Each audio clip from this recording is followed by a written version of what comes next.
அகமதாபாத் விமான விபத்து பல குடும்பங்களை மீளா துயரத்தில் ஆழ்த்தினாலும் சில இறப்புகள் நெஞ்சை பிளக்கச் செய்கின்றன.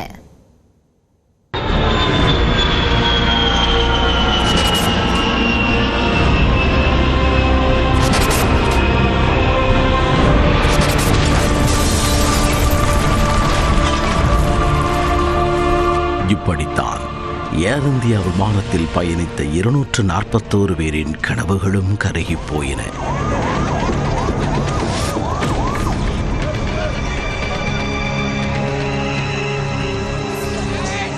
அதிலும் சிலரது மரணச் செய்திகள் நெஞ்சை உருக்குவதாக உள்ளன.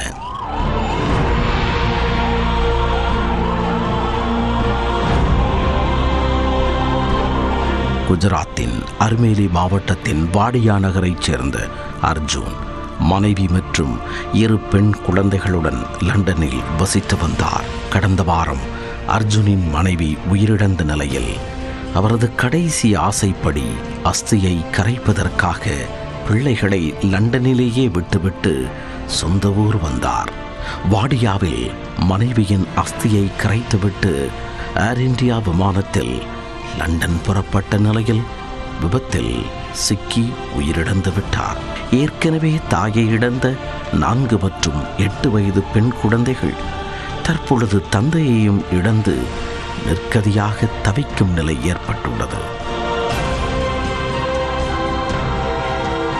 இதேபோல் அகமதாபாத் விமான விபத்தில் பலியானவர்களில் ஒருவர் கேரள மாநிலம் பத்தனம்திட்டா மாவட்டத்தைச் சார். அங்கு செவிலியராக வேலை பார்த்து வந்த ரஞ்சிதா நாயருக்கு கேரள அரசு பணியாளர் தேர்வாணையம் மூலமாக சொந்த ஊரான கோடஞ்சேரியில் உள்ள அரசு ஆஸ்பத்திரியிலேயே வேலை கிடைத்தது. அந்த வேலையில் சேர்வதற்காக லண்டன் வேலையை ராஜினாமா செய்வதற்காக சென்றபோதுதான் விமான விபத்தில் சிக்கி பலியாகிவிட்டார்.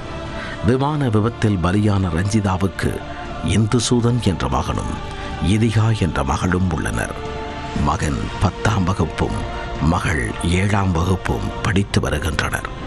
ரஞ்சிதாவின் இறப்பை கேட்டு ரஞ்சிதாவின் தாய் துளசி மற்றும் குழந்தைகள் உடைந்து அழுத சம்பவம் காண்போரை கண்கலங்க வைத்தது.